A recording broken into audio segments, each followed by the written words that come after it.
so much fucked up shit to get into.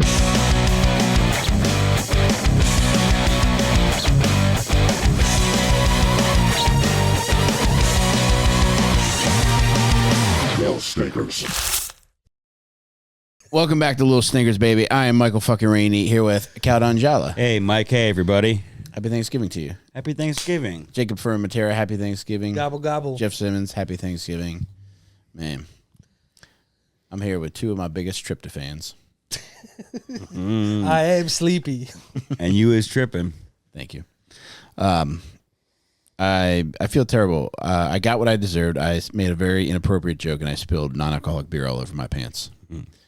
That's what I get. You got wet leg? I do. Mm-hmm. That sounds like a slur for the people we're about to cover. Oh, boy. Oh, no. I sure hope they're mermen. But I have a feeling they're not. John, I've been digging back into Entourage. Oh, yeah. Oh, man. Dude. How fast did I fucking identify the episode you were watching the other day? Incredible. One frame. That's all it took. And it wasn't even... That was impressive. It's almost disgusting that I did it that fast. When I thought back, I was like, yikes, dude. How much of my time have I spent? The frame that I sent him from the episode I was watching, it could have been used in just about any Entourage episode as far as I'm concerned. But man, yeah, they're at the beach a lot. But time of day. Not with that red shirt and that gray hoodie on outside of that clearly Dennis Hopper's house. Yeah, you really impressed me, man. I could swear that you have autism. Yeah. Oh, yeah. Thank you for finally diagnosing me. Now I know what pills to ask my doctor for. Can I instead go with entourism? Entourism? Yeah, we're getting there. All right. But let's focus on that at the end. Okay. Do you want to flip that coin, John? Sure, yeah, so I do. Find out if we're doing in a Practical Jokers episode. Which I always want to do. I know you do, man. And I've been watching them, and they've been cracking me up so much. You get to do one, buddy. They're going to do it. It would really mean a lot to me. Tonight's the night. You know, the Christmas season is a magical season. It is. It is. And I believe we've been having a little bit of technical difficulties tonight with our brains technificities.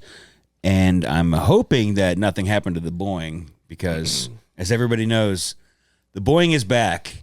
And if you're anti-Boeing, fucking Boeing away from this podcast as fast as you can. Just know every step you take, we can hear a Boeing. Here we go. Did you ever see that picture of the schools being deboingregated? Is that when they stopped letting people bring slinkies in? All right, here we go. On Murr, on Q, on Sal, and on St. Joe. Well, oh man, you're gonna like this one because this I know you don't like the real gratuitous stuff. This one is a guy that I think you're gonna get behind pretty quickly. Okay. All right. And I know that doesn't take a lot to get you behind a guy pretty quickly. Right, Jake? I knew it, man. I knew I could do it, man. Woohoo! Let the dogs out. Strung a simple sentence together, and he's so proud of himself. It is a challenging thing to do with this dunce cap right next to us. It truly is. Little victories, you know? And, yeah, this fellow was somebody that many people had recommended to me. I was aware of him. I was aware that they had made a movie about his life, but I didn't know too many details about his life. But after this week, I'm glad I got to know him. And I'm going to set aside a little plate of turkey for him this week because I really think fondly of him. And Who is he? This fellow's name is Mark Chopper Reed. I like the name a lot. Cool name. Chopper for real is the middle Chopper. name. Yeah, there was a movie called Chopper in the 2000. Eric Bana. Yeah. What was that show we were talking about? Airwolf too? What is this? This is just about him. It says fucking Chopper, so what do you think it is? Look, man, I was reading from the bottom up. It's a manual for raising a dog. Dude, what the fuck do you think this book with a man with crossed guns across his chest, and it says Chopper in font sized 130. What is it? It's Chopper's autobiography. He wrote it. Dude, he wrote... It's an autobiography. So, dude, Chopper is a series, confuse him. and I believe it's the second book in this series. I think there were 9 Chopper books, And dude, the second one was called Chopper 2: How to Shoot Friends and Influence People. That's a great title. That would get me to buy the book. All right, yeah, I'm pretty quickly behind another man. Thank you, Mike. He also wrote a children's book. So you see this fella? And I'm going to buy the book Yeah. for my baby. Dude, he wrote a children's book called Hooky the Cripple. Jesus. And it's about an Italian hunchback in the 16th century Oh, man. who is bullied mercilessly. And he has a mother named Madonna who's a prostitute. And on his 21st birthday, he murders his bully. He stabs him in the head a couple dozen times. This is not a best-selling children's book, I imagine. He encouraged it to be banned. However, I don't think it was ever banned. And it's tough to come by. I tried to buy a copy. They're super expensive because they're so rare. I couldn't find a PDF copy anywhere, but I read about the story, and I watched an interview that he gave to promote the book, and the fucking interviewer gave away the ending to the book. What? So And they didn't say spoiler alert at all. he did not. He was a real motherfucker about it. Wow. But it's a book that I would like to read. So if anybody out there listening or watching has Hooky the Cripple, I would like to rent it off of you. Big deal in Australia, Jake. That's where this I'm not going to call him a motherfucker. This fellow is from. That's an Australian man on the It cover is. of that. Milburn's finest. I was thinking this would have taken place in Southern California. Yeah. He does look County. SoCalish, but he's from Melbourne, Australia, born November 17th, 1954. Just celebrated another birthday. Wow. Happy So, birthday! happy birthday in on heaven, Earth. Chopper. I hope. Oh shit! He's dead. Yeah. Wow, dude. I'm just as bad as that interviewer. yeah. Jeez. Now I'm soft Treat again. treat people the way you want to be treated. You know. I do, man. No, you don't. All right, you make a good point. Yeah. I do. I have a very kind heart, a generous spirit, and a rapist's lust for life. I'm gonna assume Jesus. you'll be waking up thinking about that tomorrow. Okay. So Chopper Reed was Melbourne's finest, and this poor guy, he spent the first 5 years of his life in a children's home. It could have been anybody. It didn't have to be a rapist. It could have been a priest. A priest have a lust for life, Jake? So much so that they dedicate their lives to Christ and wear the same shit every day? Is that a lust for life, Jake? A rapper. No. They usually die young. They don't have lust for life. Jake, it had to be a rapist. And the longer we talk about it, the longer of a chunk we're gonna edit out tomorrow. Okay. All right. Fair. And the longer this beer is about to get. Well, a 32-ounce Miller Lite. But Jake, he was born in Melbourne, Australia. And I found out that Sydney is more known for white-collar crime. Melbourne is where the real dogs are. Really? Yes. Whoa. That's Chopper saying this. Tough. Huh. But yeah, he had a poor start to his life. 5 years he spent in children's homes. His parents were kind of nightmare people. His dad was a fucked up World War II veteran who, he says later in life, he did have love for the man. So he had a decent relationship with his dad, even though his dad was super fucked up. And his mom was a Seventh-day Adventist who was a religious lunatic. She would actually encourage Chopper's father to beat him. Yikes. Sounds fun. Yeah. Not that kind of lady that you want to climb the kangaroo pouch with, Jake. No. Does not sound like that at all, Mike. Nope. Name was Valerie. Did I add that? No, but it's good information. Yeah, I'm glad you know that. And his father was named Keith. And I've known a couple Keiths, and they are the kind of guys that would help you steal a catalytic converter. So I imagine this Keith was not that far removed from catalytic converter thieving. Okay. All right. The Chopper says he was brainwashed by his mother's church, and he would be forced to go to church up until his early teens. And he ran away from home between the ages of 10 to 15 6 times. Wasn't happy at all, Jake. There was an incident in his early teens where his father was arguing with his mother. He sided with his father, so he chose to follow his father out of the house. How do you think his mother responded to that? Probably shot him in the back with a bow and arrow. Yeah, threw a a spatula at his head. She had his dog Cindy put to sleep. Oh my God. Jeez, Jesus gangster. Christ. Valerie. That is not the behavior I'd think of with someone with that name. Yeah, bad Valerie. Bad Valerie. Stolen Valerie. Jake, when he's 14, he's declared a ward of the state. Things are not working out at home. 15 to 19, those years are even rougher for him. He ends up in mental institutions. This was something interesting I found out about mental institutions. So he was subjected to something called deep sleep therapy. Did you ever hear that? No, but it sounds like something I do to myself every single day. Yeah, they make you go to Taco Bell at 3 a.m. They make you watch Entourage until your eyes no longer work. People love it. No, he endured electroshock therapy, and he also endured something called deep sleep therapy, where they load you up with barbiturates. Whoa. And they put you in a coma for days and sometimes weeks at a time. Jesus Christ. There was one Australian hospital that was notorious for it. It was called Chelmsford Hospital. LOL at that name. Chelmsford ass, dude. You're definitely going to sleep for a long time at Chelmsford. Just say he's taking a long nap over at Chelmsford, if you know what I mean. Yeah, he took the late train to Chelmsford. No, it's Chelmsford.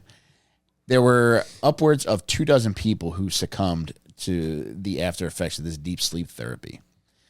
And the guy who was the deep sleep therapy pioneer was a guy named Dr. Harry Bailey. And he said, it's like your mind goes on holiday. That man later killed himself. Wow. Oh, my God. I was buying what he was selling right there. Yeah, dude. That was That some... sounds nice. Yeah. It Do they does really still sound operate? nice. Yeah. They would primarily use it for depression, alcoholism, and schizophrenia. Okay. But yeah, anybody who was subjected to this shit was a lot worse for the wear when they got out of Chelmsford. That sucks. Because it does. sounds like they're on to something. They're so close. It's like they're so close to getting the Colonel's secret recipe. Yeah. Yeah. They threw in a little hallucinogens, maybe. Some LSD into the mix. Could be. Yeah. That'll be right up your alley, wouldn't it? Maybe a float tank. I love float tanks. You ever been in one? No. Every body of water I'm in is a float tank, right? But our dear friend Chopper Reed, he's subjected to these horrendous treatments. He's also, as a child and as a teenager, he's bullied mercilessly. However, there's one thing about him, and you see this spirit live on throughout his close to 6 decades on Earth.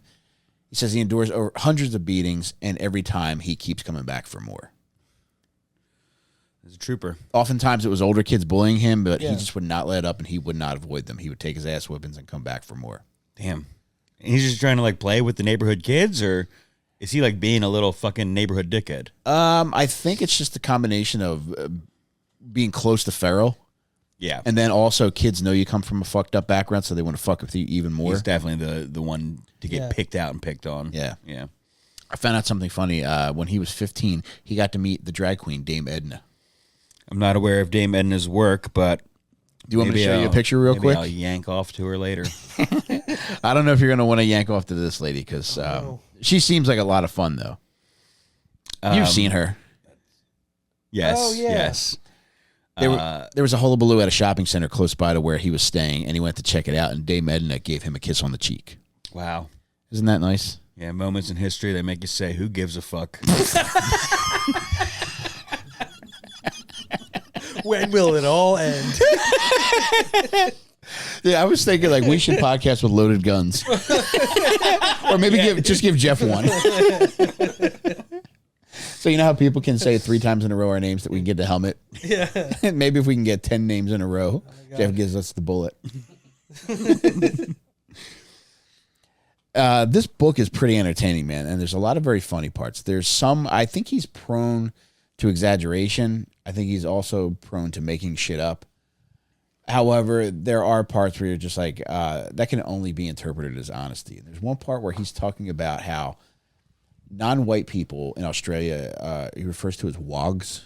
Have you ever heard that? No, but is that like the term for, which I think might be Anybody even bad that's now, non-white. Aboriginal? Yeah, he refers to them as abos. Okay, so they're different than Aboriginals. Wogs and abos. They get two different I think different abos is names. kind of a discriminant or a pejorative term. I do too. Yeah. So I will use it a lot in this episode. So what is the difference between those two? Do you know? I don't know. Wogs I've looked up, and the definition that seems most common is any non-white. Okay, so there's whites, and then there's natives of Australia, and then anybody else is a wog. That's my interpretation as well. Okay. When he's describing wogs in the book, he finishes his expression of what he defines as wogs, who the wogs in his life were, and how he felt about them. And then the next sentence begins with, "Anyway, I'm racist." Man, you gotta love brutal honesty of racists. In 1970, he runs away and he ends up working in a cane field. I'm sorry. He finds a snake one day. He says he doesn't know what kind it is. It's just a 2-foot long black snake, and he discovers that he's a snake man.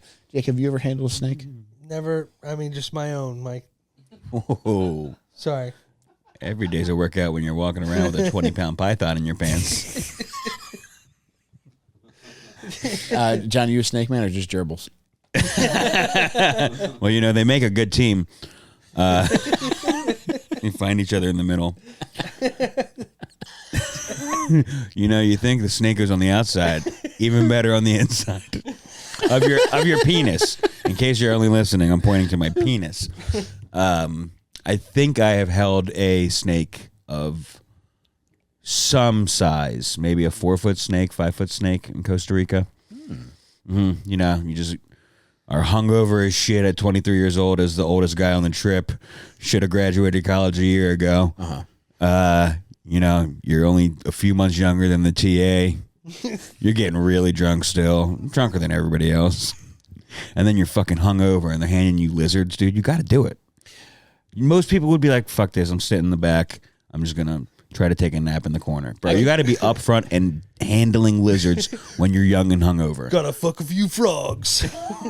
This guy thinks he's making an omelet over here. John, I could picture you dying by a snake on vacation. I go hiking by myself where there's rattlesnakes, so not out of the question. Do you handle them well, or you act like a little bitch baby pussy boy? I've never come across one that I know of. I've heard them in the distance, but I've never seen one. What? Bitch baby pussy boys?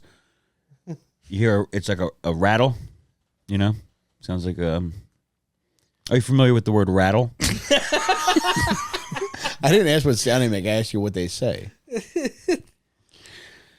I don't speak English, Mike. All right, well, we're going to move on. I'm so happy about that. No, let's stay here for a while. The snake that our friend Chopper Reed found, he names Speedy. Isn't that cute? So he keeps it. He does keep the snake, and he ends up trading it for other snakes. The snakes that he trades it for... He's like at a fucking boardwalk trading up the big stuffed animal. Yeah. He ends up trading the snakes, and I should add this too. He's roaming around town now with his buddies, Cowboy Harris and Dave the Jew. Whoa, dude. That's the beginning of a fucking joke. Mm-hmm. Cowboy Harris, Dave the Jew, and Chopper Reed walk into a bar. It's all snakes.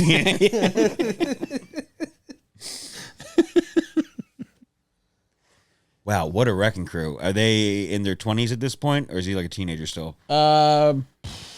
Late teens. Okay. And John, I imagine if they go into the bar together, they get Coors Light. He wanted to do a long hiss joke a few minutes ago, and he finally got it out, Jake. Dude, words in my brain are like people waiting for the lifeguard okay to go down the water slide. The words are just waiting with their arms crossed over their chest. Wait. For minutes. Wait. We didn't get the light. And then in this case, it was mostly the letter S. I wouldn't call that a word. He names these two new snakes Reggie and Ronnie after a couple of murderers from the UK. Whoa, okay. Specific. Yeah, it is. The aforementioned friends, Dave the Jew and Cowboy Harris, they're part of a group they formed called the Surrey Road Gang. A little bunch of teenage rebel-rousers. And they really get into some shit. And they do some really rough and tumble stuff that's not indicative of what you would think a 16 and 17-year-old gang would do. Case in point, there's an argument one time, and Dave the Jew gets really angry with Chopper, so he cuts his snakes up with a meat axe. That's pretty mean. I bet Chopper liked those snakes a lot. I bet he did too. Man. Wow, dude. That's some pretty evil shit for teenagers, yeah. Would you ever do that to me? Chop your snakes up? No, I couldn't harm a living animal like that. Nothing to do with me. Yeah, I couldn't hurt an animal. They would do some other pretty fucked up shit too. And this is a trick that I learned about that they would do, that they learned from the IRA. They said if they had an enemy that they wanted to get at, they would fuck with him by breaking the legs of his brother. Because they knew when the brother would get taken to the hospital, the person they wanted would be in the waiting room. And once they got to the waiting room, they would attack them there. So now the brother's got broken legs and they're fucked up in the waiting room. Pretty fun. And they could just get out scot-free after beating somebody at the hospital. That's fucking crazy. Here's the deal. By the time he's 17, he starts getting arrested for more and more serious shit. This is like assault, fighting cops, fucking robbery, burglary.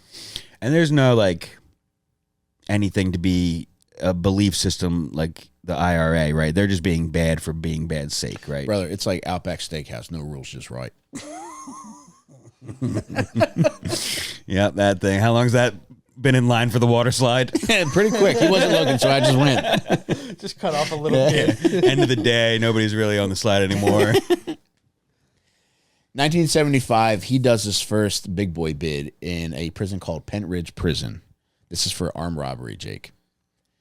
He becomes a part of something called the Overcoat Gang. This is kind of neat. All the prisoners, it gets chilly there, so all the prisoners are given overcoats. And they take to hiding shit under their overcoats, and they become known for all the weapons that they're hiding. There becomes an issue on one Christmas day where Chopper is accused of stealing extra sausages at Christmas. He ends up attacking a guy named John Palmer, and that ignites something what is called in Pentridge Prison history as the Sausage War. You know, I thought it was going to be called the Sausage War, and I was really happy when you said Sausage War. You know Chopper, too. He's a guy that's always down for a good scrapple. Was it you that made the post the other day about breakfast meats? Yes. Yeah. So that was for you. Thank you. Scrapple and pork roll got no love. I think they're just so regional. I think most people just haven't had them. If you're listening or watching, have you heard of Scrapple? It's not live. And it's not about hearing about it either.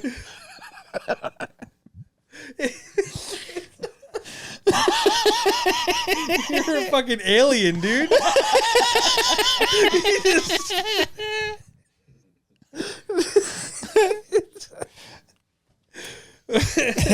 Chopper eventually gets out from that bid. The Sausage War falls by the wayside. There's no winners in Sausage War. Except for everybody that's stuffed at the end of it. Sausage War in prison, honestly, you'd think something else. Sounds like a nightmare. You'd think a fucking everybody's in a Romeo circle. Those are guys that you don't want to thank for their service, because POW doesn't mean prisoner of war. POW means POW. You just got stuffed with a sausage, brother. Oh no, dude! I feel like his brain's drooping out of his head. Oh god, oozing. 1978, he's released, Jake. He quickly goes back. Now, this is something with Chopper, dude. He's his adult life. I think up until the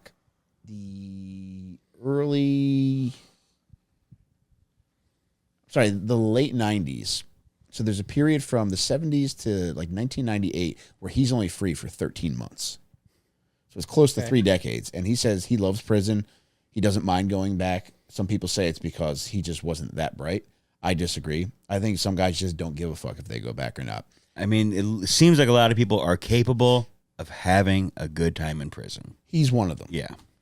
I mean, you recognize when a man's been in Sausage War. You recognize that 1,000-yard stare. The 1,000-link stare. Yeah. That's John Wayne. He made a movie about the Sausage War. Oh yeah, what was it called? True Grits. It's another breakfast.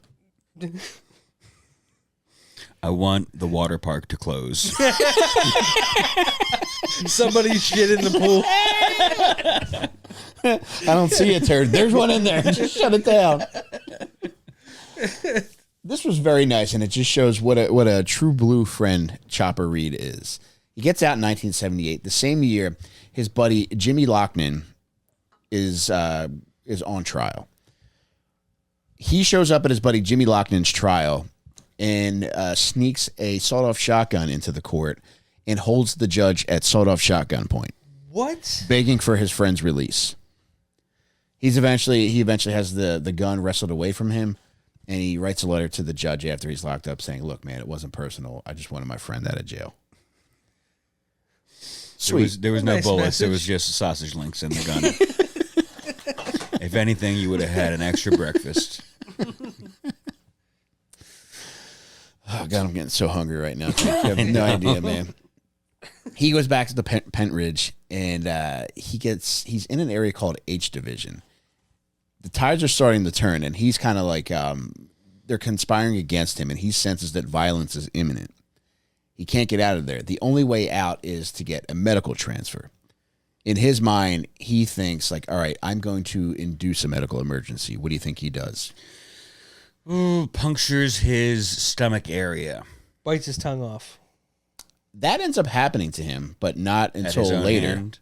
No, what happens at his own hand, he arranges for a friend to help him out, and he has the friend cut off parts of each ear.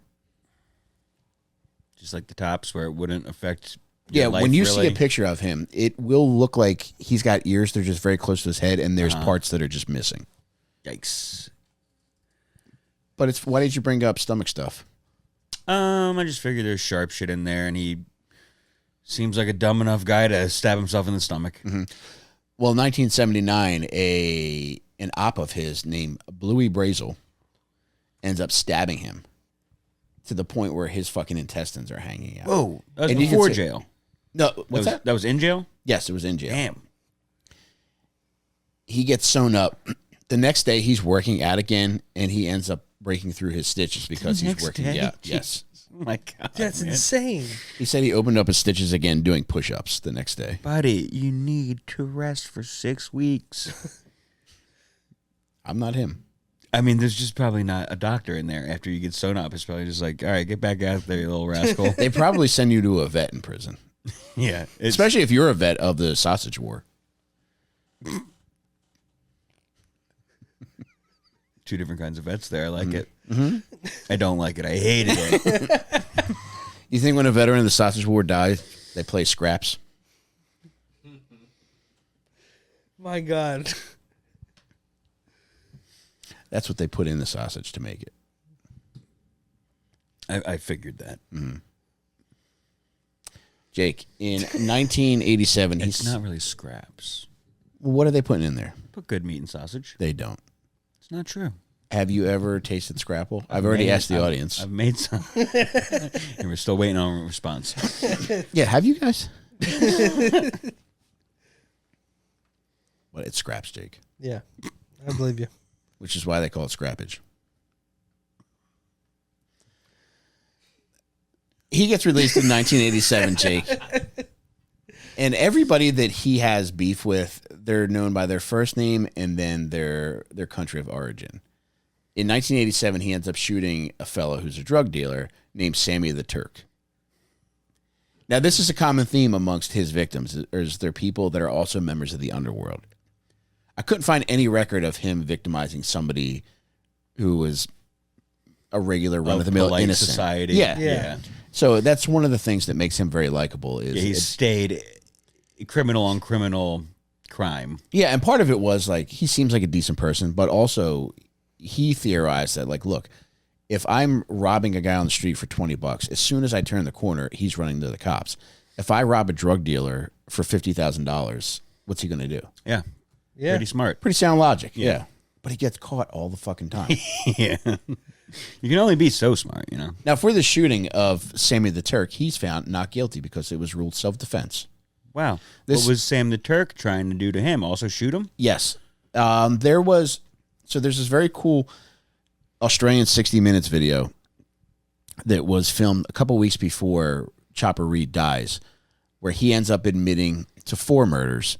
In this book, he says he probably did like 19, but a couple weeks before his death, he's like, look, I did 4, and I'm going to run you by all the places where I did them, and I'm going to give you the lowdown on exactly what happened.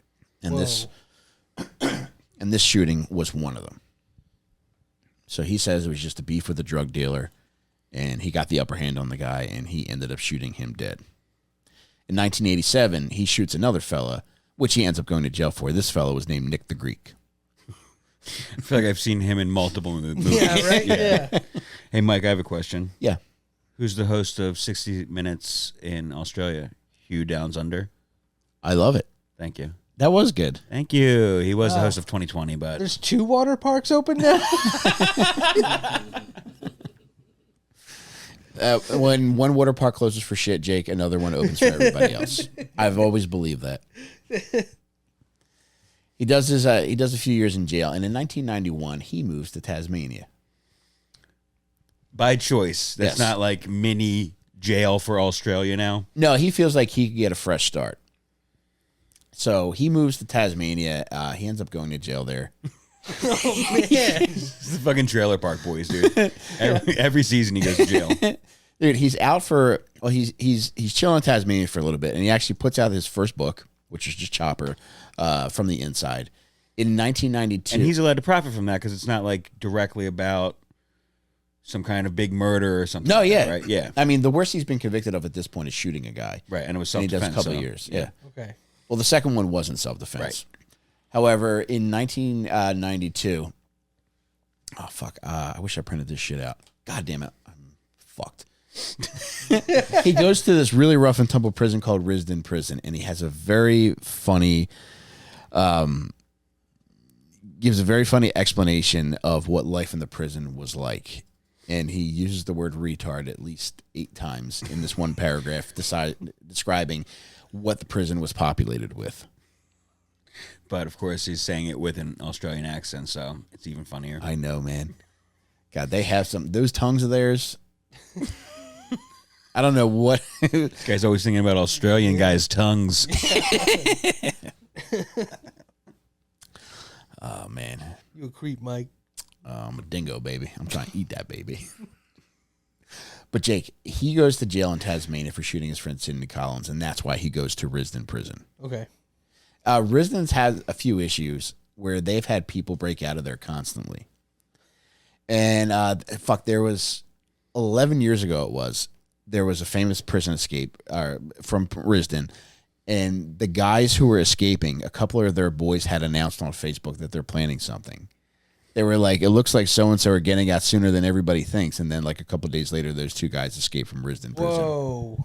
I mean, why would you ever announce that? And excited. also, how do the fucking guards not take extra caution I know. Yeah. knowing that they just announced this on Facebook? I know. Guards be sleeping a lot. Yeah, they do be sleeping. Probably getting overworked. They're understaffed. They're overworked.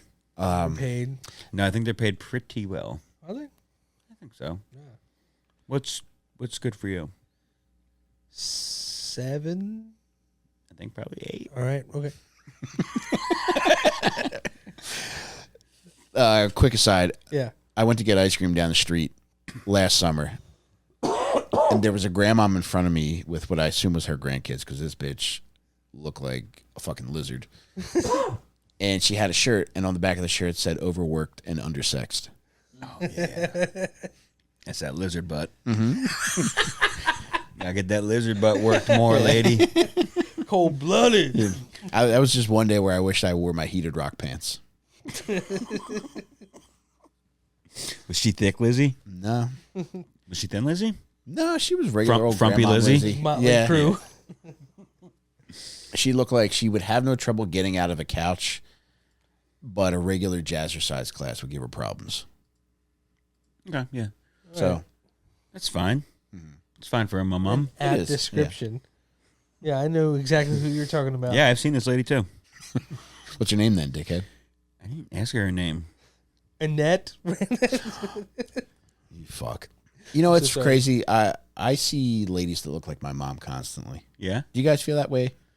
No. No. Maybe once in a while, but not constantly. I feel my mom is like the current BBL scourge. You know how like every chick's got a big butt and big lips and long eyelashes now on Instagram. I feel like that's how it is with old women who look like my mom. I see her everywhere. I wonder if that's because I have a poor relationship with her. I would think so, yes. Okay, Yeah. 100%. Maybe you should see her in person. She doesn't want to see me. No, that's not true. Well, I won't say that. Like when we talk on the phone, it's pleasant. Yeah. But when we get in front of each other, it's like different breeds of dogs. You need to just sit there and watch a movie. Just be in each other's presence without having to talk. I fall asleep during movies. What else could we do together? Take a nap. With my mother? Yeah. I've seen this before. Yeah, maybe I'll figure something out. I don't think she's long for this earth, man. Oh my God. I hope you're wrong. I do too, Jake. Yeah. Nice lady. But Chopper Reed, he gets married. Thank God. 1990. Oh, good for him. Thank God. Good. Yes. In 1995, he gets married. He has a son named Charlie. Ends up going back to prison for a bit. And For what this time? some dumb shit, man. Like just It's always dumb shit. It's, yeah. It's never Robbery anything. again. The most serious thing that he gets popped for is that shooting that he does 2 years for. It's always like some insane shit. But yeah, once you're out after doing so much time, anything you do is going to put you back in, really. Yes. Yeah. Yeah. And he makes no secrets about it. Like, he's always doing wild shit. There was an interview where he's showing this interviewer what a day in Chopper's life is like, and he has an assistant.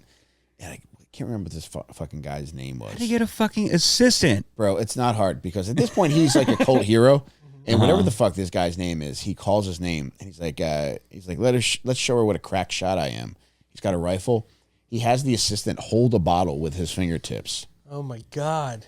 and he takes the rifle and he cracks one off just to make sure the weapon fires properly, and then he aims it at the bottle that his friend is holding, and he shoots the bottle out of his hand without affecting his friend. That is incredible.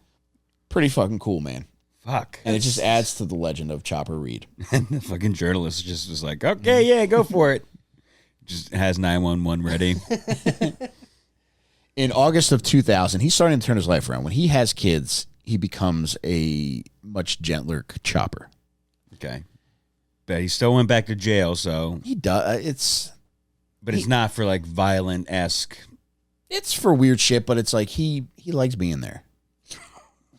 Like I always used to tell my wife, who used to get on my case about going out drinking all hours of the day and night, staying out with my boys all week, and I'm like, look, I like it. It's pretty fun. I know it's.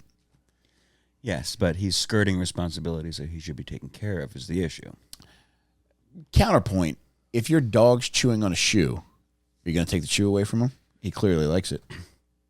Yes. So he doesn't ruin the shoe. You'd make a terrible wife, Jake. Thank you, Mike. That's all I was looking for. Children soften him. He ends up having 2 sons. And in August of 2000, the movie about his life is released, Chopper, starring Eric Bana. I do not recall this movie. Do you know the actor? I do, yeah. Yeah. Sure. Eunuch.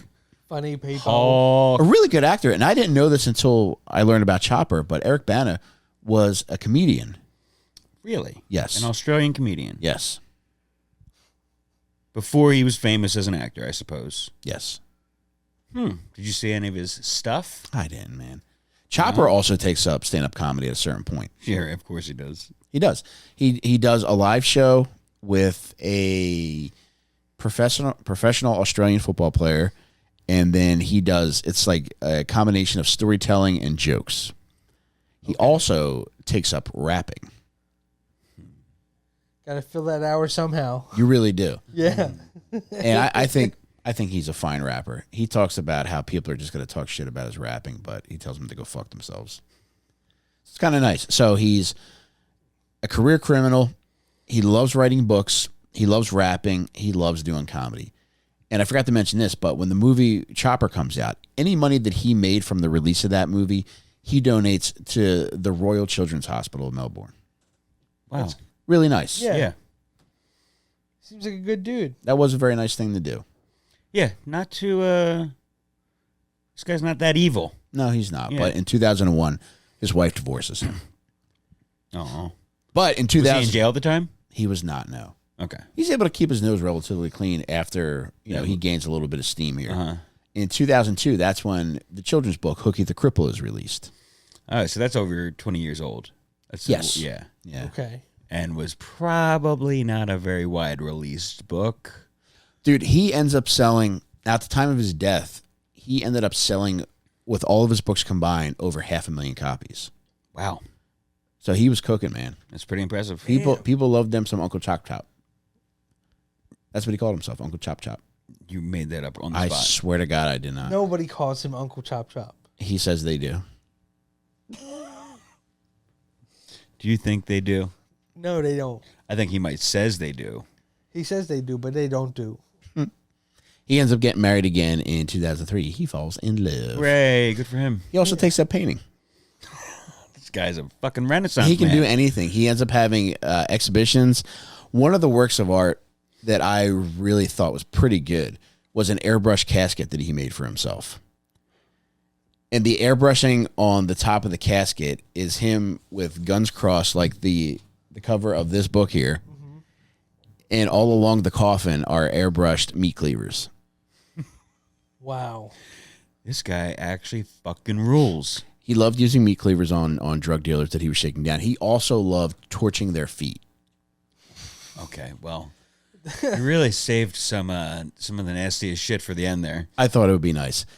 He described torching somebody's feet as giving off a roast porky smell. Disgusting. Delicious. Oh, my God. Mike's always been a feet guy. Feet? Excuse me? What? You heard me. Are you feet guys?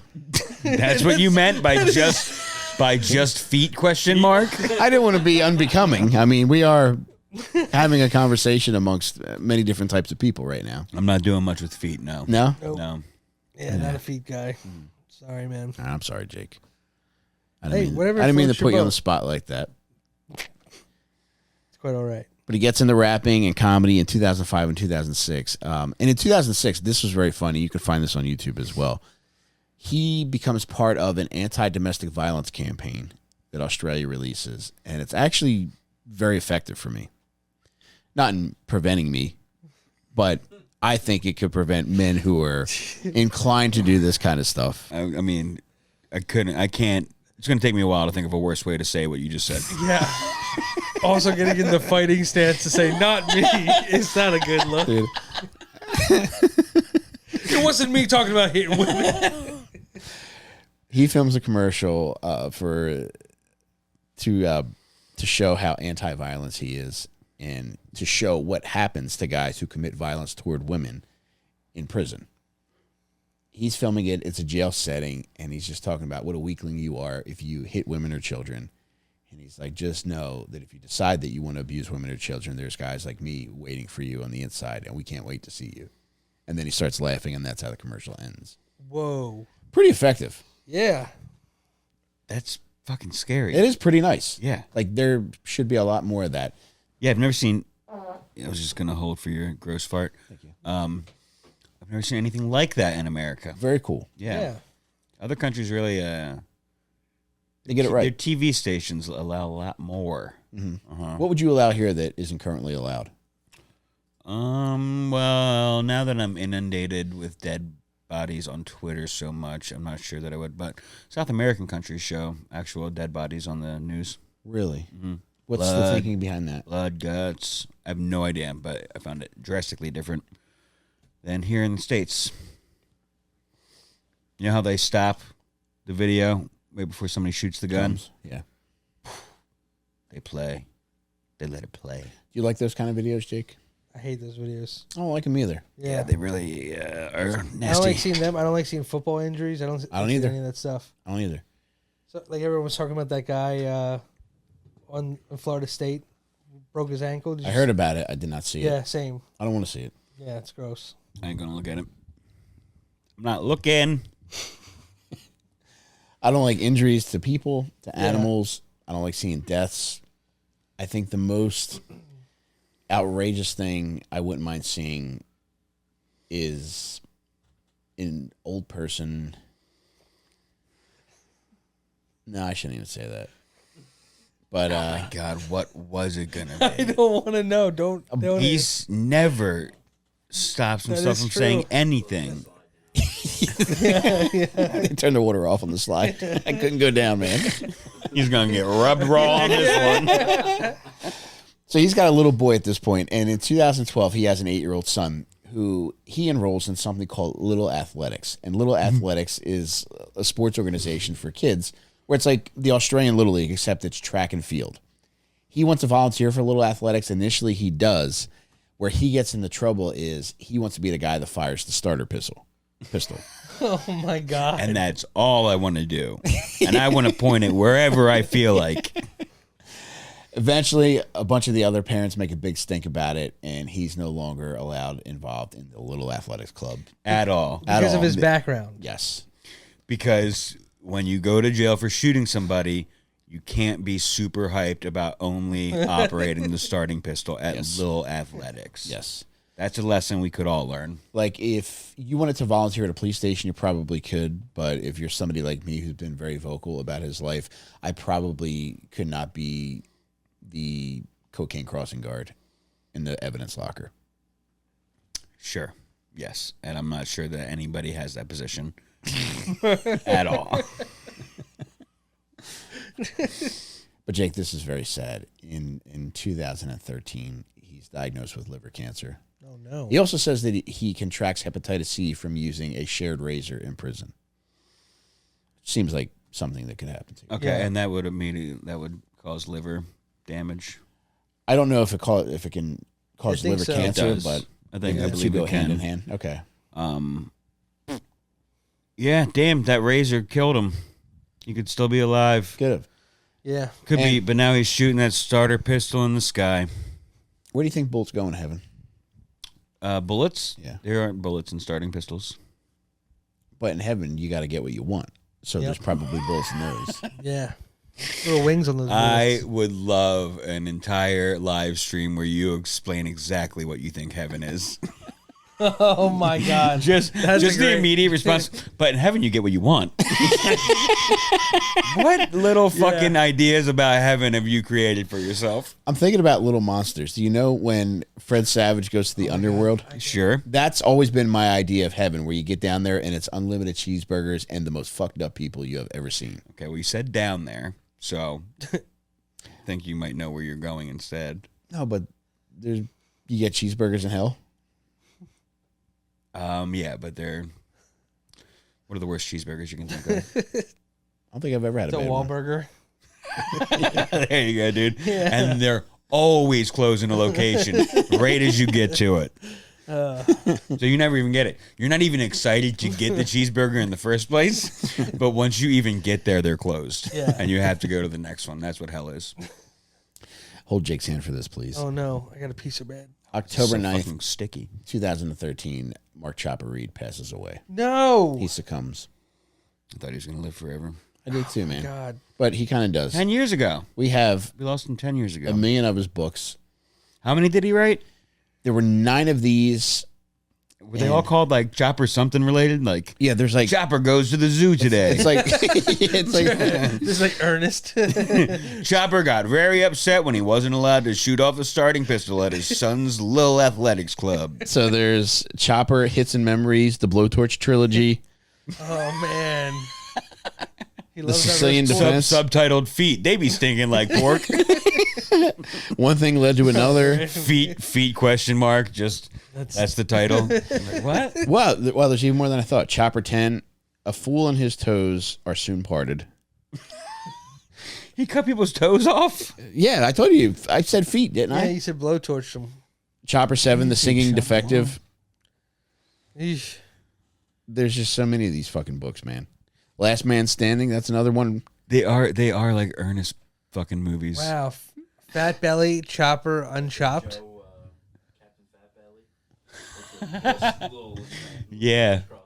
Nice. Yeah. I didn't know about that. Fat Belly. It's just his superhero, Oh. Joe Gatto.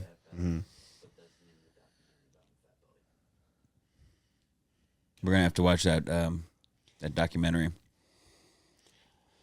Speaking of which, I would God like. bless Chopper. Yeah, happy honestly. birthday in heaven, Chopper. You really seem like a Yeah. stand-up guy, man. There's a lot of good qualities that I think this world could use that were taken from us way too soon. But now you're in heaven, getting every possible thing that you want. Never being told no about anything. Never having your Chrysler 300 repoed. I will say this: do you think you can turn down wings in heaven? Because I wouldn't want them. Why? Because you think it would make you less agile, or No, because I want my relatives who have spent years watching me whack off on Earth be able to see me whack off whenever I do it in heaven. you think if you don't have wings, they'll still see you? They will, yeah. Oh, you think wings prevent? Yes, we absolutely need an entire Yeah, episode we need dedicated that. to. There's no logic there. My robe, I'm cutting the sleeves off and I'm cutting it at the belly. Why are you wearing it at all?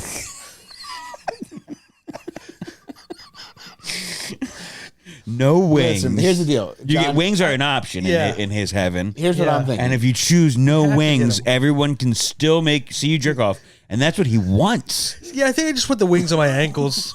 Here's my So I thinking can put my behind that. feet over my head while I jerk off. So naturally, they're going to give you your robe before you get your wings, right? Because the robe goes on underneath the wings. When you get to heaven, you're happy to be course. there. You're going along with whatever they tell you. But by the time they're giving you these cumbersome wings, you're just like, I don't want all this shit. So I'm But just you're like, happy with the robe. I'm not happy with the robe, but I've already accepted it. Why aren't you happy with the robe? Because I don't want to wear fucking robes. Is it like have little insignia on it? No, it doesn't have anything. But Jake, am I wearing a fucking robe now in my own home? I don't want robes. No, we're podcasting, Mike. But even so, You it's- get whatever you want, but they still make you wear a robe even though you don't want to. I want to take it off. No. All right, well, I'm going to cut it in places. Well, we can't stop you from doing that, I guess. I need a whiteboard to fucking Yeah. keep track of these. We're jumping all around. they give you a pair of golden scissors to cut your robe. And you got dead ants You and can't dead take it pets off. bothering you the whole time you're cutting your shit off. And you're just like, give me a fucking second. Let me be in heaven for 5 fucking minutes before I say, great to see you again. So you get what you want. You gotta reconnect with all these fucking dead relatives and dead pets that Aunt Pat? She's there. Good. She's handing me meatballs, which makes me wish I had more of a robe that I could I wear was my going to hands say, on you at this probably point. cut the pockets off of that Yeah. fucking robe. Now what are you going to do with those meatballs? You got to eat them all right now. Is she putting pillows over your heavenly boner, Mike? I haven't gotten that yet. No. I suppose if you are erect in heaven, you could hang a little tote bag on your penis to put the meatballs in. If you stay at attention.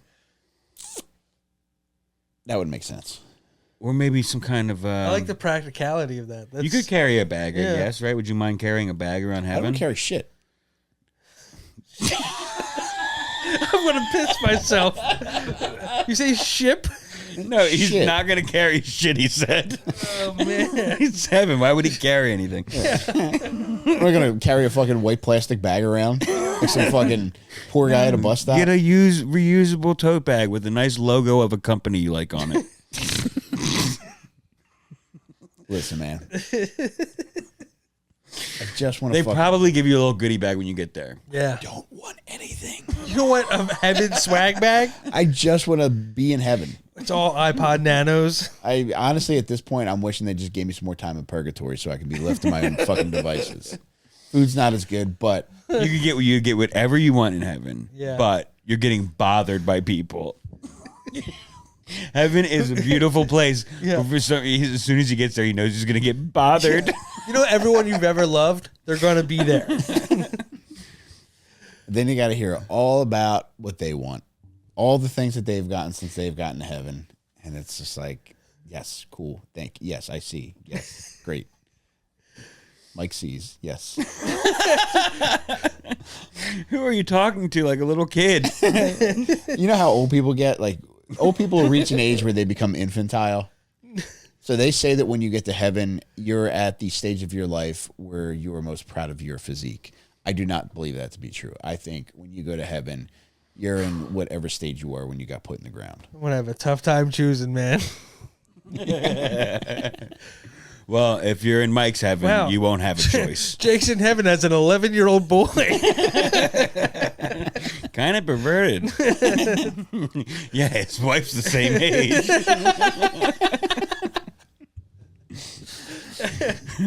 He always had a milk money fantasy. Man, we're doing this heaven stream. Yeah, I could talk to you about heaven. We're going to just take for questions another about heaven.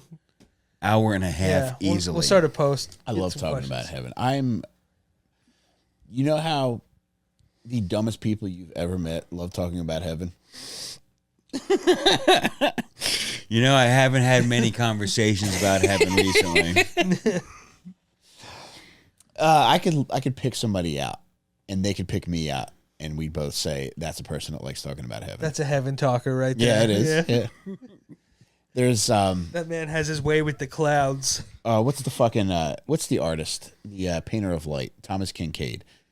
People that love Thomas Kincaid paintings tend to love heaven. They talk about heaven a lot. They do. Is he landscapes and stuff like that? Yes, he'll be a stinker too. He was a pretty wild fucking guy. He was What? forcibly removed from a Siegfried and Roy show For Really? doing The painter? what? for screaming drunk. That is awesome. I know. However, he seemed like a very mean-spirited guy. I can see the scarf on his sleeve. Was he upset about the tigers being in captivity? I think he was just drunk and having fun. Dude, that rules. I know. It's like that That is guy fun. he went to see Gravity, the drunk astronaut in Canada. He was just heckling like the technicalities of their Suez capsule procedure. He was like, "Yeah, nice fucking Suez procedure." And he didn't know got kicked about out that. of Or the you got movie Bobert theater. at Beetlejuice. Yeah, Yeah. Oh God. famous hecklers. Did What you get else? your Beetlejuice by Bobbert? I would, yeah. You like a librarian looking bitch? I love a She can lady. read me a bedtime Yes. story. I love a lady that lets the homeless jack off in their workspace. What did I want to say about heaven? Oh, Thomas Kincaid. He's a very interesting guy. People say that he makes art for dumb people. Okay. All right. That's why I've never heard of him. I love him. I had a feeling that you I might. knew he did landscape, so I'm in the realm. He's somebody that he made a killing off of his work. And Yeah. It's anybody who's obsessed with heaven, anybody who is convinced that they go to Jesus when they die, I guarantee you has a Thomas Kincaid in their home. A lot of my friends' parents had those in their home growing up. All right, so I've seen these my whole life. It's like what you would see in a doctor's office. Is it similar to Norman Rockwell? Yes. It evokes that kind of feeling of nostalgia Yeah. and warmth. He does do a lot of Does Disney. Diz? He does Diz? What do you mean he does Diz? Like he paints like Disney stuff. Really? Yeah. Okay, so yeah, he makes Aw, art Good for friend, Jeff. idiots. Jeff then. got his friend a Bambi. His idiot friend. Of I'm Bambi. sorry you're friends with an idiot, but that's nice that you. Oh, okay. Well, that looks like a college kid's velvet blacklight poster. Yeah, it So does. kind of cool. Kinda, but yeah, that's some Teetering. Rockwellian kind of shit. What A art little do you too like? much color. What art do you like? I'm kind of a Philistine when it comes to art, to be honest. I like this guy from Philly named Nose Go. What does he make? He makes some crazy looking shit. It'll be like a bear's face, and it looks incredibly realistic. And then like the next layer of his his body is like a cylinder of a waterscape, and then a waterfall comes out of that. But like it still is a bear, but some of the body parts are made up of other things. It's really crazy. I gotta go. Nose? Are you looking up Nose Go? Go pee, baby. Nosego. He made crazy shit. We got like a to see few this. of them. But Did I mention that our friend Chopper Reed was an acrylics man? What's that mean? Like, is that Type of paint. okay? Yeah. Oh, that's very cool. Yeah, it's a fucking crazy one. I don't think I ever saw that one. Did you ever buy any of his stuff? We have some stuff of his. Yeah, Oh, that's neat. I think they're just black and white pencil stuff. We might have one color one. Yeah, when you look close at these animals, it's like a bear looks like it has real fur. It's crazy. Any of them scare you? Nah, I don't really get scared of them. Do you get scared of art ever? What would it take for a piece of art to have scared you? Yeah, are you a French baby? A scale are you? Yeah. I am a Parisian boss baby. I mean, I thought I might be scared of the art at the Clown Motel, but I certainly was not. In fact, I was more amused by it than anything. I was unnerved at the Clown Motel. Really? Did you not sleep well? Okay, but it was just one of those nights where I was looking forward to the next day. Yeah. Also, I was just very tired too. But you didn't get creeped out by were you creeped out by the cemetery? No, cemetery didn't creep me out. The building did, the actual motel. Yeah, that seemed like we could have been the next victims of a collapse. Yes. Perhaps. But you were on the first floor. I would have surfed down on my bed to you. Yeah. If it collapsed. Well, yeah, you would have crushed me, so I would have got to heaven first and gotten everything I want. Anything you want. And you think when you can get so much stuff when you get there before me that nothing's going to be left for me? I would make it that way. Wait, so my heaven is not as good as your heaven? Because you're there? All right. I'll arrange it so that you get to meet one dead dog. Who would you meet? I don't have any dead dogs yet. Oh. But it'll be the dogs now that I have. I will give you somebody else's dead dog. It will be one that has been shot by police. So he's still in his fucked up form.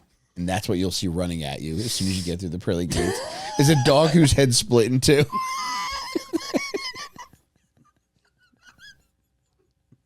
Man, I'm not sure if heaven's that great of a place. If that dog you still has know. a fucked up head. For me, like you'll see a split head dog running at you, and then off in the distance you'll see me in a half top, rock hard, just laughing at how I ruined heaven for you. Carrying nothing. You'll have nothing on I have you. no bags, No wings, bags, nothing to drink, nothing to eat. A little bit of meatball stains around my mouth because I met with Patsy before I got to go. You should probably still have some sauce on your hands left as well. I would, yeah. Maybe some stains on your robe. If you wipe your sauce on your robe, does your robe become clean again in heaven? You gotta change it So you can take the robe off. if you really wanted to. But this is my first day there. If you really want to. It's all about once there. Yeah, I want you. I want a clean robe. It's like hedonism for good people. So a lot of penises are out. No, I think, Yours is, and you're not giving anybody a choice. but Everybody has to look at your penis. Bro, I'm hanging out in the clouds. You'd be surprised at where you can hide in a cloud. But let me put some dick in that cloud. I'll turn it into a cumulonimbus. You're just walking around on this fucking the world's tiniest cloud ever surrounding your penis. Let me take a closer look. It's actually just one cotton ball that we can't see your penis through. Your tiny little fucking heavenly prick. It's everything I ever wanted. Did you guys ever read 5 People You Meet in Heaven? No. I don't think so. Would you want to? No. Why not? Who is it? Just tell me. Why don't you just fucking tell me and I don't have to read it? It's actually a nice book. This is honestly, man, I'm realizing like I am like a dumb old woman. So it's written by an author named Mitch Albom. And you might have seen him. He's a sports writer too. But he Okay. really made his bones with these books that he's writing. He wrote, I think, Tuesdays with Maury might have been his first Oh, one. yeah, yeah. Okay. Okay. But 5 People You Meet in Heaven was also massive. And the 5 People You Meet in Heaven, the summary of that is that you never truly know what impact you have on the lives of the people that you've encountered throughout your life. It could be somebody who you had a 3-second interaction with who you ended up impacting profoundly. So you get to come across them, but I don't have to do that. Why not? Again, heaven's about once. I didn't want to meet these people. And so they've been waiting for you to die for their entire lives. And they don't get to meet you. They can have whatever they want up there. Just not you. Not yet. Just let me fucking Give me get a minute. Yeah. He just wants a minute to himself. I think his attitude is going to change after he gets a couple minutes. Yeah, I think so. What do you think I'll want differently? I think you'll be ready to talk to people and give other people what they want, which is some of your heavenly time. They just want to thank you for the impact that you had on their lives. But, I mean, put it in an email or something, man. Like, just let me get used to the There's fucking email place. in heaven? Jake, you can have whatever you want, man. Wow. Dude, I like Do you run out sending of email. Gmail storage? You can get unlimited. Are you getting mailing list emails in heaven? What's that? Am I on a mailing list? Yeah, like are you getting like Manscaped emails or No, whatever you unsubscribe from on Earth, you're unsubscribed from in heaven. what if you That's nice. forgot when you crossed over? He there's- genuinely there's- has a look of Yeah. fucking true curiosity on his I hate face. a full mailbox. There's a technical liaison, and you can Okay. run out of Gmail storage, but you can never run out of GOD mail storage, Jake. So there's a water park in heaven, is what you're saying. There's so much water, man. It's What do you think makes the clouds, John? Condensation. Did you hear the joke I said about how small his penis was? It was very good. Thank you. Like a my cotton penis ball. or his joke. His joke. Okay. Yeah. What size cloud would Jake need? You'd need a whole package of cotton balls. But the cotton balls would smell like absolute shit. Is this aged provolone? You have a wheel of cheese? In your... All right, this is disgusting. It's grossing me out. I didn't like hearing Yeah. it. You know what bums me out? When old people die and then their spouses join them shortly thereafter. When they die of a broken heart. Yeah. That bums you out? Yeah. I think that's like romantic. You know? I think that's a nice thing. It is kind of a heartwarming thing. Yeah, Jimmy get Carter will be suspicious. He there. held out so long. Yeah, Carter did, man. But I get so suspicious when like a grandmom's around for a long time after the grandmom's gone. I'm Like, how did you really feel about did you Papa? really love him? You fucking bingo loving bitch. I hope Behave. That's what you need to do. I hope God takes you in the home. There is a lot of taking in those homes Of what? of My mom's? mums and pop-ups. Oh, yeah. So Yeah. covered some of them. I would like to see a Big Brother, but in a nursing home. I don't know if any of my grandparents ever got taken home. My grandmom died in her apartment. Did she leave a note? I didn't want it. And that thing could have had a check in it, and I wouldn't know just because I wasn't in the mood to read that day. I do still feel bad about this. My paternal grandmother called me from a home she was in, and Please come visit Michael. Jake, it wasn't that far off. from No. Mike. that. And I was like, I gotta go. Oh, man. Now look at me. I didn't get a dime from her. And do you wonder why? The Jamaican orderly did. Is that's true? Yeah. I'm Did sorry, she give man. dimes to everybody else? I don't know.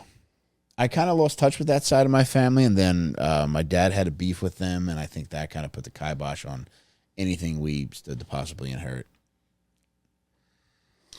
You sure do spend a lot of your earthly time concerned with inheritance. You are a fucking inheritance head, bro. The meek shall inherit the earth. I really think what Aunt Patsy did for you might have been a negative thing in the long run. Yeah, she wet the whistle. Yeah, She dude. went the whistle. Actually, my maternal grandfather wet the whistle. He left me 500 simoleons when I was like 12. What does that mean? Simoleons? Yeah, $500, baby. I never heard of a Somalians. I was thinking the wine people. It was a, como se dice, CD. Okay. Certificate of deposit. It was, yeah. So what does that mean? That was just a piece of paper he had in his closet like his whole life? Or My interpretation of what that meant was that my father spent it, and then when he eventually got it back, that's when he gave it to me. Okay.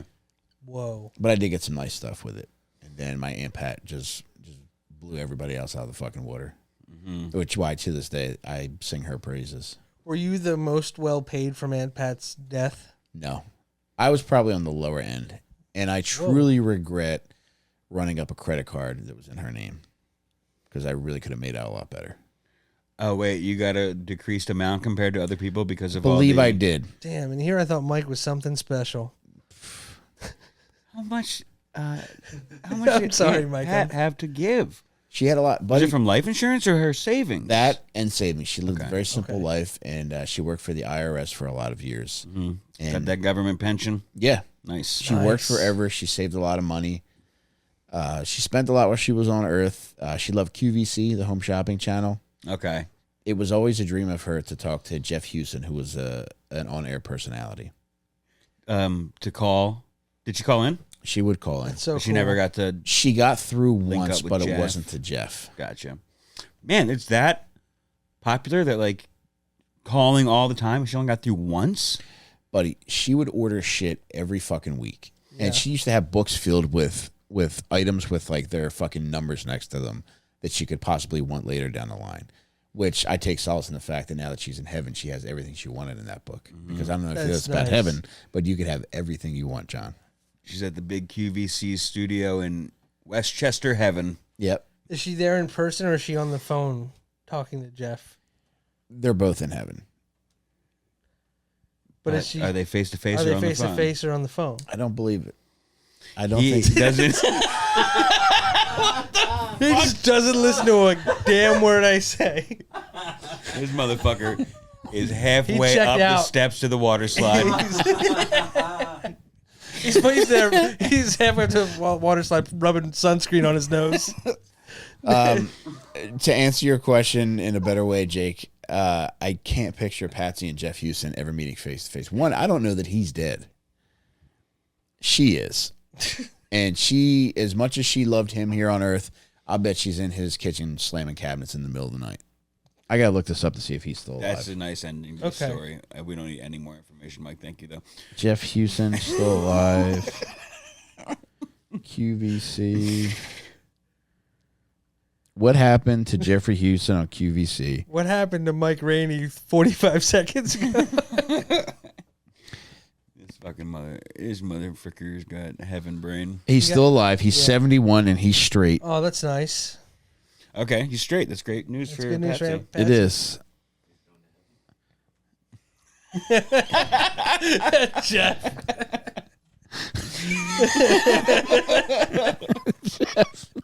So there's a chance. Oh, this had to drive my Aunt Patsy wild. He married another QVC co-anchor. Oh no, she must have hated her. Oh my God. Never ordered anything from that lady's show. All right, Aunt Patsy's, she's looking up again. The marriage only lasted 3 months. For 3 easy payments. Oh no. Bless you. Thank you. Oh no, what happened? He had a stroke. Uh, All right, well. God, he is Jesus. reading the fucking Wikipedia page of this guy, and he's in the medical. Oh, section. Aunt Patsy's warming up in the bullpen. oh my God. So The worst way of saying someone's on death's door. Aunt Patsy's warming up in the bullpen. She's going to pitch to him. she's getting loose. What did she do like that? She's getting her UCL loose. Oh, man. Hoping that Jeff's going to come knock that, give her Tommy Schlong surgery. Are you left-handed? I am. You warming up your right? I do a lot with my right, and I don't mean that in a sexual way.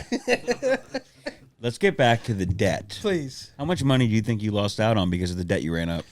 Well, I will tell you this. I'll tell you how much I spent. So in 1997, Aunt Patsy was kind enough to give me an American Express card. Absolutely insane for an aunt to do for a nephew. Very sweet, and Patsy was very kind-hearted.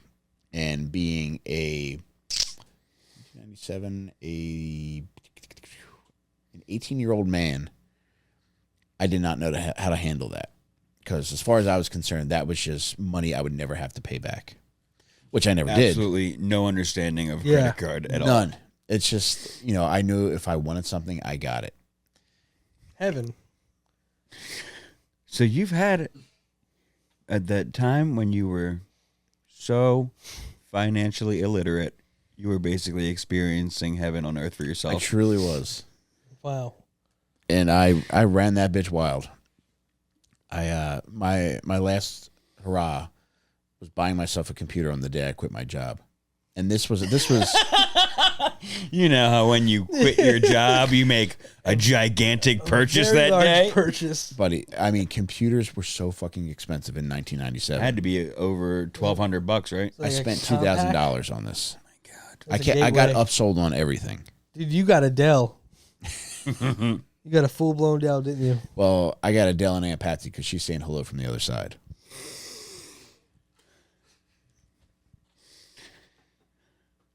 That was a quick trip back to the top of the slide for old Mikey. He must be running. Hey, no running up the stairs.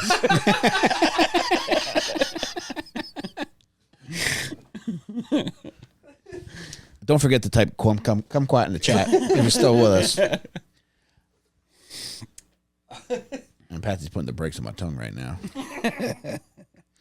Okay, so 2 G's, and then it kind of, you implied that what you spent didn't end up being what was owed. So Right. you let these payments go unpaid for months at a time Buddy, I didn't with pay a 30% Oh my God. rate, probably. Dude, Probably. I bought. All right, so there was a few weeks span where I went to Olive Garden most nights with my friends. Most nights of the week. Yes, It's insane. we went to the Olive Garden. 2 nights in a row at the garden. And then talking- they see you for a third night. Dude, he's doing Bruce Springsteen. He's doing 7 nights at the Garden. It was on. I believe it was in Delaware. Might have been near. It might be Concord this. Mall. Yes, that one. Yeah, that one. Yeah. That's nice. That's a nice It Olive is. Garden. We Mike. had fun. I bought Did my a boys clothes. I bought them shoes. You what else? took all your boys out I did. It just it with didn't- no awareness. Yo, he pretty womaned his boys. I'm wearing And Echo. you had no idea that you were going to spend 30% more than what you were paying. No, I was opening Timberland boxes. Then when they'd reach in, I'd snap it. All right, you were having a good time. But I didn't truly comprehend the idea of credit. I had a vague understanding, and I've always had the utmost belief in myself that I will be a millionaire. So there was no doubt in my mind that I would make whatever it was that I charged to that card back for and pay Aunt Patsy. And there was even a point where my boy Danny and I got into rollerblading one summer, and Nike came out with these fucking incredible rollerblades. They were like $350 each, so we each got a pair. These rollerblades were fucking incredible, man. So everybody had it, man. And then when I bought the computer, that was the last straw for Aunt Patsy. She cornered me in my own home. Oh my god! Yeah. Because she was getting, The delinquency notices probably. well, she was probably getting the whole statement, right? The whole statement came to Oh, her. yeah. Yeah. So she was letting you slide with these little $500 Timberland outings, these $200 Olive Garden meals. Because that was only, well, I mean, you know, it's still probably Yeah, a eat. G a month, right? Yeah. And then 2 G's in one day, and she snapped on you. Yeah. What'd she say to you? I don't even remember, but I remember she came at me like this, and she backed me up against the wall of my house. And the only thing that I could think to say was, I didn't do it, man. It's just a very Bart Simpson response. Which I did all that shit on that statement. Did she say, what the fuck are you talking about? You didn't do it? Something relative to that, but I was so scared and so intimidated by this little obese Italian I was lady. going to say, she's looking up at you, right? She's smaller than you? She's looking down at me now, thank God willing.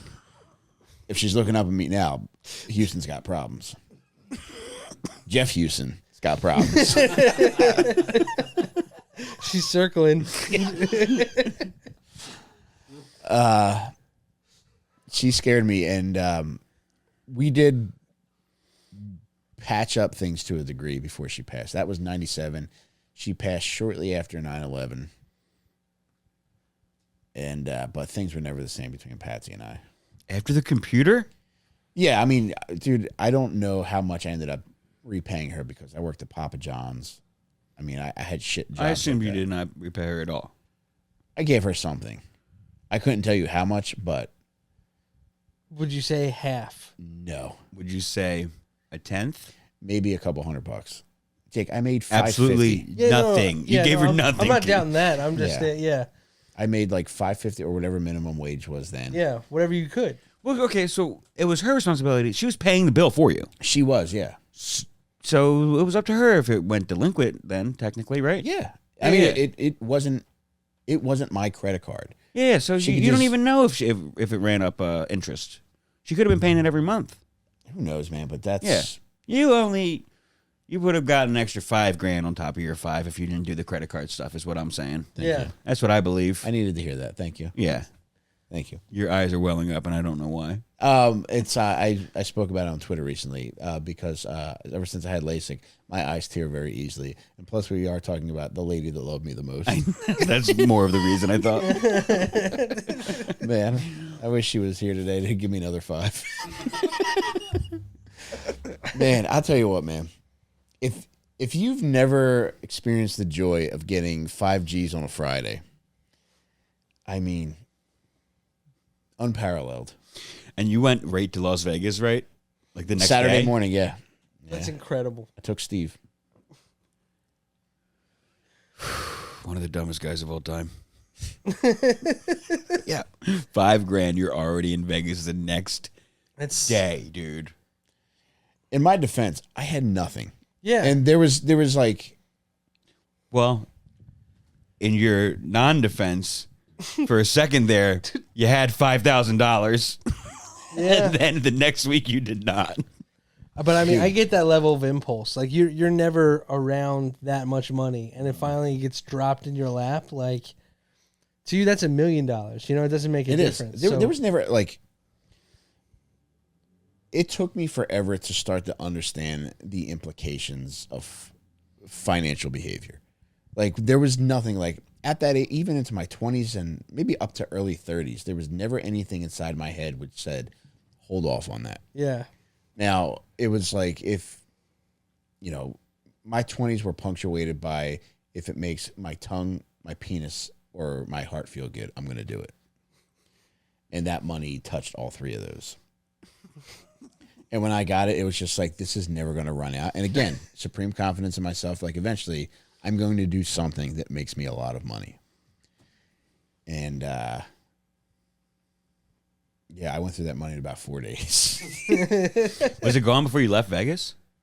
Close to it. I came home with a little bit of money, but I was down so much that I considered asking my wife if we could take the kitten back that I bought her before I went to Vegas. For a refund. Yes. Wow. Not because it was going to incur future costs. You wanted your money back for the animal. The cat's name was also Refund. Did you at least buy a round trip ticket when you left Philadelphia? Yes. Okay. Yeah, it was like $5.50, I think, per person. He's so broke his cat's name Refund and Coinstar. How long has he been here? I just got here.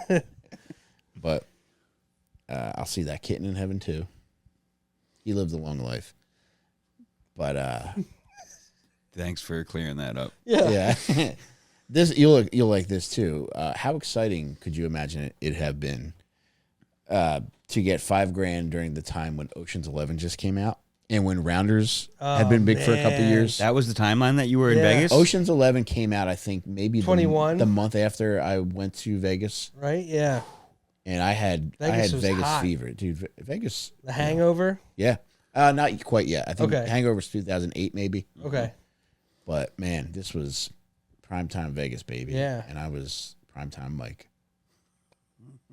I got everything I wanted that weekend. What are you now? My Mike? life really is a series of impulses that I don't deny myself anything. That is nice. It is. That is Well, very I nice. do deny myself drugs and alcohol now. True, but coming that's... to an end, baby. Oh, God. Oh no. You're denying yourself the correct things. Yeah, I think so too. Yeah, I get to enjoy this with you guys now. Denial is just a river to me now. Where's the river? Egypt?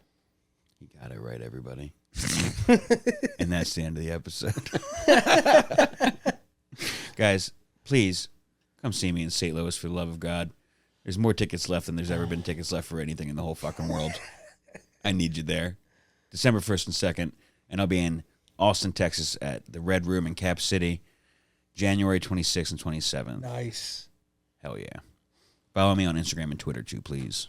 Yeah, Instagram, Twitter, at Jake Mattera. You can find me there. Mike, how about you, buddy? Return of Aunt Patsy willing. I'm buying $5,000 worth of tickets to John's helium shows, and I'll be giving them away. I am hereby beckoning Aunt Patsy to visit me in my slumber tonight, and if she should leave a check for $5,000 in my pajama pockets, I'm going to use all 5 G's to buy tickets to John's show, and I'm going to go to one of those sex offender homes and give them out to everybody. Yep, that's fine. As long as they're big laughers.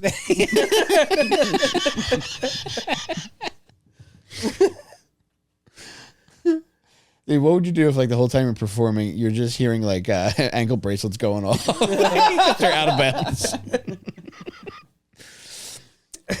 But no, for real. I'm selling my book on Perks on my website, onperks.com. Once January comes, I'm kicking in the high gear to write my new book. So I'm trying to unload all the copies of On Perks that I have right now, and whatever I sell. And also, I'm picking the winner of my contest that I put together at the beginning of the year. So if you buy a copy of On Perks up until December 31st, you're eligible for this thing. I'm going to pick a random order number at the beginning of the year, and whoever I pick, I'm going to fly you to Philadelphia, put you in a hotel. We're going to go to a Phillies game together with Chris Wood, Ryan Shander. We're going to do a true crime tour with these guys. We're going to go to my favorite pizza place, which is Pika's Pizza in Upper Darby, PA. And what the fuck else are we going to do? Oh, screening of MacGruber with Tim. So a lot of fun stuff. And if we have extra time, we'll do whatever the fuck else you want to do. And then also, if you're thinking of buying a book of On Perks for Christmas, buy it now. And anybody who orders between now and December 1st, I'm going to send you a personalized video message. It's awesome, dude. That's so much. You're giving away so much. You know, I get what I want and I give what I want. Wow. Heaven's all about what you want, baby. It is. I'm heaven on earth. You are. You ever hear that Bengals song? Ooh, Baby, do you know what that's worth? Ooh, heaven is a place on... Or is that Belinda Carlisle and her friends? Is that the full name of the band? God only knows. That's what I ask for when I get to heaven. It's like, the food's great. I do like the robe. But are Belinda Carlisle and her friends up here too? Now, what was that band called? Belinda Carlisle. Oh, she sang Heaven is a Place on Earth. What was her band, though? Is that the Go-Go's? Oh, was she Go-Go's? I believe didn't she know that. was. Shit, man. I don't even know. Remember they sang that song, We Got the Beat, We Yeah. Got the Beat? I had a cousin who once sang We Suck Your Meat, and it was... I couldn't believe that somebody could put together something that funny. That's pretty good stuff. I mean, It is, even yeah. Today. Yeah. How old were you guys? How old was he? Yeah. He is about 15 years older. Okay. He also had one of my all-time favorite jokes, too. We were watching Jeopardy one night, and the question revolved around the name of an active volcano, and he referred to it as Mount We Fuck 'Em Young.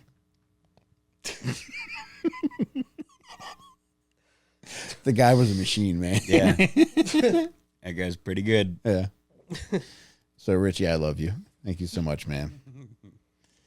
But, yeah, a lot of good stuff here. And also, yeah, if you're watching this tonight on Patreon, thank you for becoming a patron. If you're watching this a little bit later after we initially released it, consider joining our Patreon. Go to patreon.com/Lil Stinkers. That's LILSTINKERS. Spell it for him, bitch. We're adding more and more to the Patreon. You get every episode a week early. You get extra episodes every month. You get any live stream we do. We do fucking Stinker News now, which is a new monthly event that we're doing. We're compiling all the funny, fucked up true crime stories from the previous month and speaking on them and putting our little stinky spins on them. We're doing live watching. We're doing watch Let him alongs. say sticky spins. And I want this to be over, man. I got a lot to say about it, but I'll save it for next time. but fucking all the fun stuff we do on Patreon. We're gonna keep that going, and we're just getting started. We're adding more constantly. We would love it if you joined us. We would love it. That is the clearest way to support the show, and it's $4 a month or $40 for the year, whatever you want to do. Just join us. Thank you for your support, and I hope Patsy leaves me that money so I can buy those tickets for those sex offenders for you. Boop. Thank you. And make if they all come, make sure they do the stinky spin when they get inside. All right. By the next episode, I will have a choreographed dance called the Stinky Spin. So I'm going to debut that for the next episode. Stink to the left, spin to the right. That's how we do the stinky spin all night. I like it. Yeah. Looks like there's going to be a bonus track on the Christmas album. Oh yeah, I almost forgot. Oh, yeah. Our beloved Christmas album's coming out soon. Jake put together, he's got the first 5 tracks mixed. He played them for me tonight, and it almost brought tears to my fucking eyes. I kissed Jake on the face because I was so stunned at how good they came out. And I can't wait to hear the rest, man. And I'm just in fucking heaven, and I can't wait for you guys to hear it. But that'll be out in a couple weeks, and we'll keep you posted on that. Yeah, man. All right, guys. Shaping up. Thanks, I everybody. love you, and Thank we'll you. see you soon. Later, guys. There's so much fucked up shit to get into.